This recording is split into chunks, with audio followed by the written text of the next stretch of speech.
Mesdames et messieurs, bonjour, bienvenue dans votre journal de 15 heures. Voici les titres de ce journal. Aux nouvelles nationales, au Kempinski Palace, la remise du baccalauréat 2023, plus de 76% des bacheliers mentionnés dans cette promotion.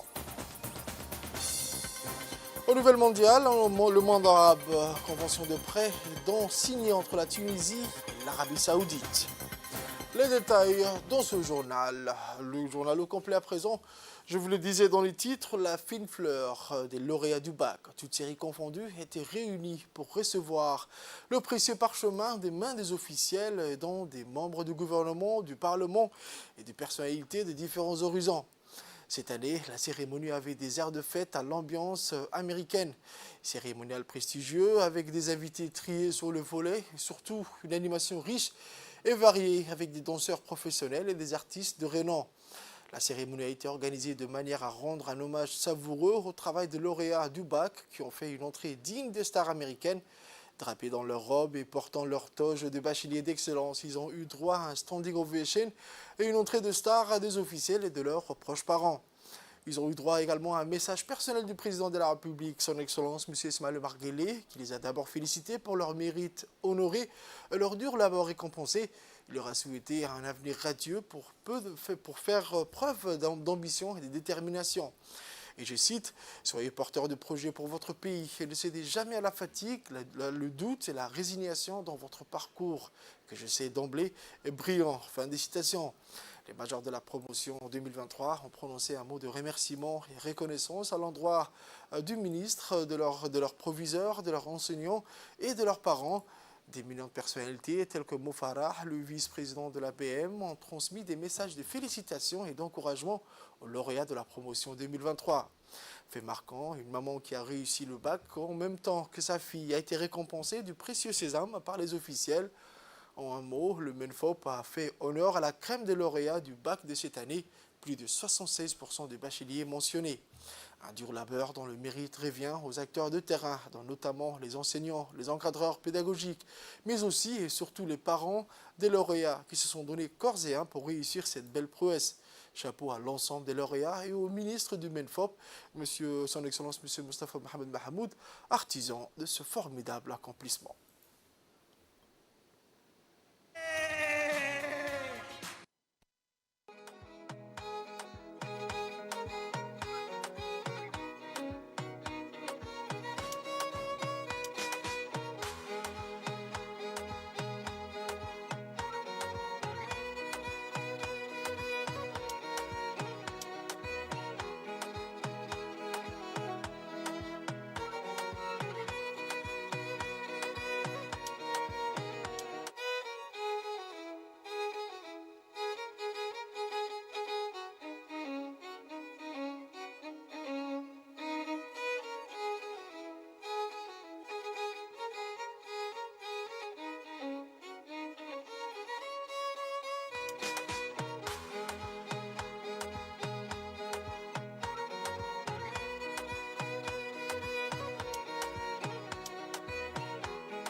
En cette journée marquée d'une pierre blanche pour ses bacheliers, le chef de l'État, son Excellence M. Ismaël Omar Guelleh, a tenu à adresser ses chaleureuses félicitations à tous les élèves qui ont réussi à terminer ce chapitre essentiel de leur vie. Voici ses propos.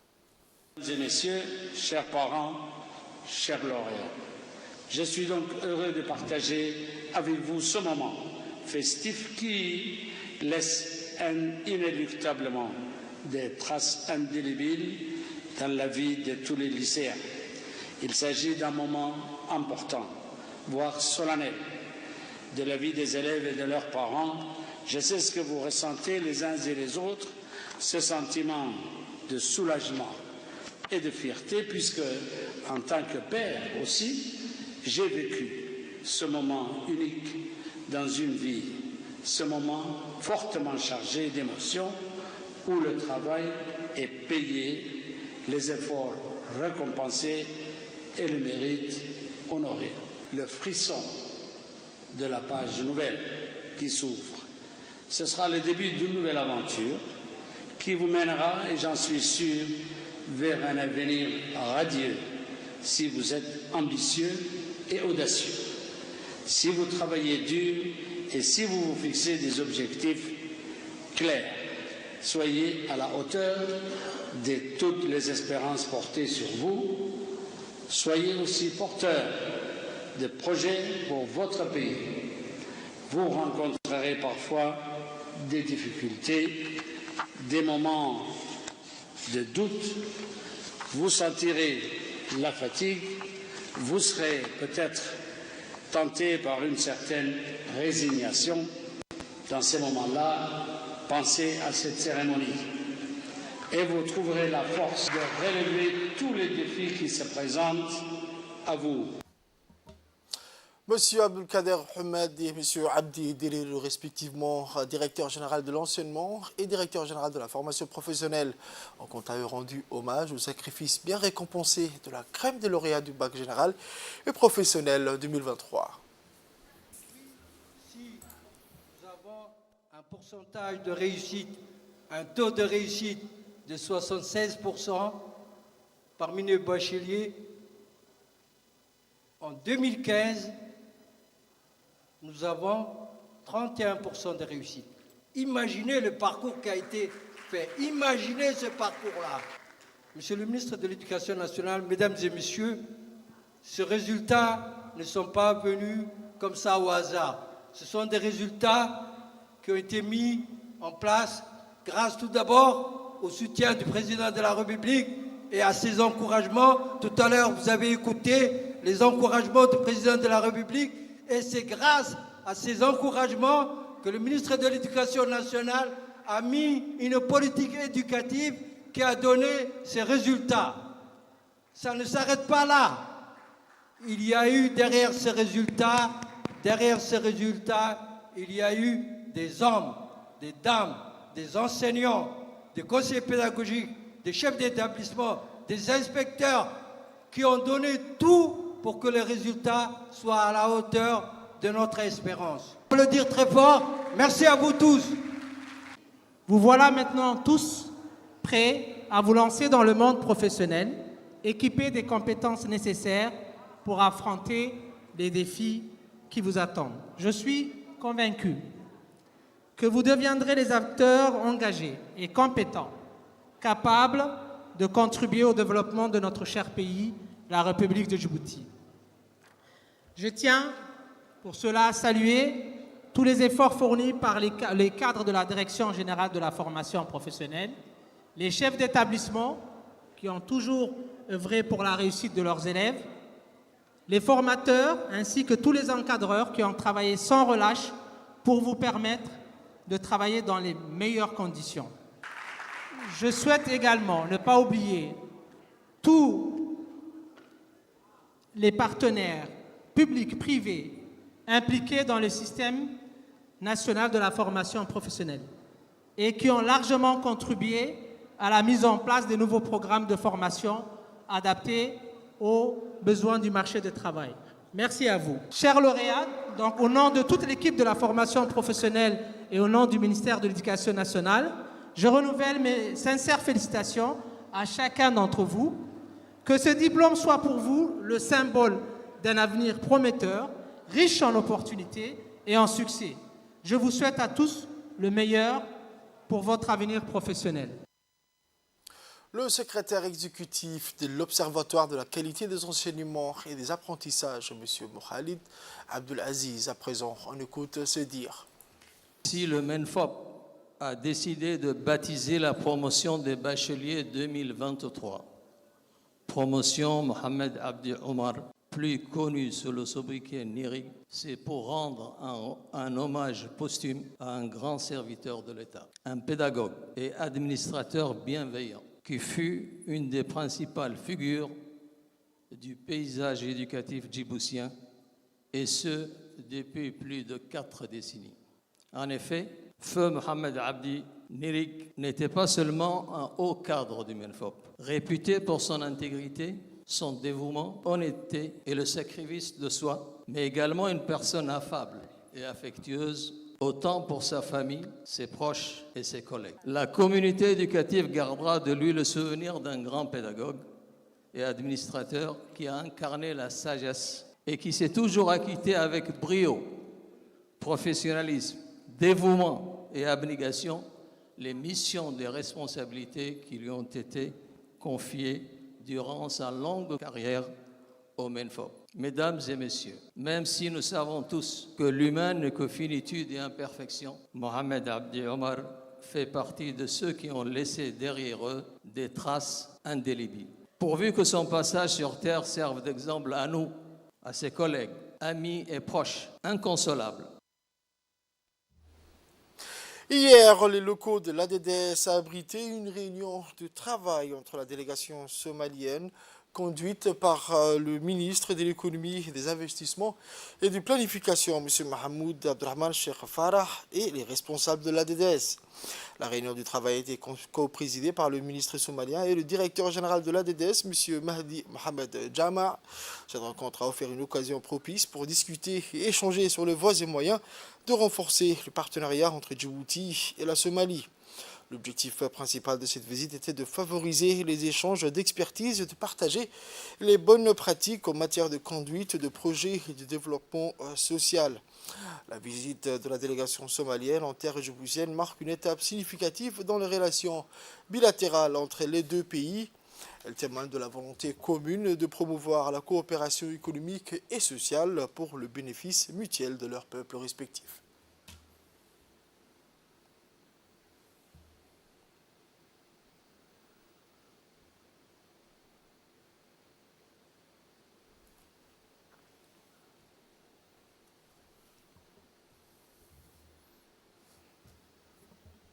Le ministre somalien, M. Mahmoud Abdrahman Sheikh Farah, a exprimé sa satisfaction quant à l'accueil qui lui a été réservé à lui et à sa délégation. Il a souligné que cette visite a pour objectif de favoriser les échanges d'expertise, de partager les bonnes pratiques dans la conduite des projets de développement social. Enfin, il a exprimé son souhait de bénéficier de l'expérience et de l'expertise de la République de Djibouti sur cette question. Enfin, il a remercié le directeur général de l'ADDS pour sa disponibilité depuis leur arrivée à Djibouti. On écoute à présent le directeur général de l'ADDS, M. Mahdi Mohamed Jama. On a reçu une délégation de la Somalie, conduite par le ministre de l'économie et du développement durable et du plan. Ils vont rester jusqu'à dimanche avec nous. Et ce voyage correspond à un échange d'expérience entre Djibouti et la Somalie. Ils sont à l'ADDS pour justement avoir une idée des projets qu'exécute l'ADDS. Samedi, nous irons à Alisabié où nous allons leur montrer de facto les projets que nous exécutons dans cette ville, que ce soit à Alisabié-Ville, mais également dans le rural à Ali Adé. Et après, donc nous reviendrons dimanche où ils vont visiter les guichets sociaux et la CEPEC, mais également le grand projet de développement urbain intégré PDU2 de boulevard Assamo, la Yablé Mousquetaire. Donc Nous avons également pu s'entretenir avec cette délégation de très haut niveau, et faire des échanges d'expériences, échanger avec eux, voir également eux comment ils travaillent chez eux. Et donc nous sommes vraiment très très ravis et très heureux de recevoir cette délégation de très haut niveau. Autre nouvelle nationale, l'arrivée de la délégation djiboutienne participant à la foire internationale du livre à Hargeisa. Chaleureusement accueilli à l'aéroport international égal par le consul de Djibouti en Somaliland, M. Hussein Omar Kawalié, le représentant du Somaliland auprès de la République de Djibouti, M. Abdel Fattah Saïd, les organisateurs de la foire, la délégation djiboutienne conduite par la directrice de la culture, Mme Fadouma Abdi Issé. Les participants djiboutiens prendront part à l'ensemble des activités de la foire, comme les conférences, débats, les expositions, ventes et festivals de musique et de peinture. L'éditrice du francolin Arafo Salah Saïd exposera plusieurs centaines de livres, tous genres et langues confondues, et plus particulièrement les dernières publications djiboutiennes. C'est dans un climat d'échange culturel interrégional que la promotion du livre et des Césars sera au cœur de toutes les activités de cette semaine. Sport à présent, sous l'égide du secrétariat d'État chargé de sport, la sous-direction d'Alice Billet a organisé une soirée d'animation musicale et culturelle dans le cadre du lancement du Challenge Sud-Sud. Une soirée qui a rassemblé des représentants du secrétariat d'État chargé au sport, dont le directeur général adjoint, M. Ahmed Ali, le sous-directeur de région, M. Youssouf Abdallah, ainsi que d'autres cadres du secrétariat d'État. Une soirée qui a été animée par des chansons Afar Somali interprétées par des artistes locaux de renom. Elle a permis de renforcer cet événement a permis de renforcer la cohésion sociale, de favoriser la convivialité, l'engouement et la solidarité entre les jeunes de la région de l'intérieur. Outre son aspect festif, la musique joue un rôle important dans l'amélioration de performance des athlètes en leur fournissant une distraction, en réduisant le stress et en les motivant également. Elle a un effet positif et significatif sur les performances sportives.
C'est tout pour ce journal de 15h, mesdames et messieurs. Merci à vous de l'avoir suivi et restez avec nous pour la suite du programme sur Télé Djibouti.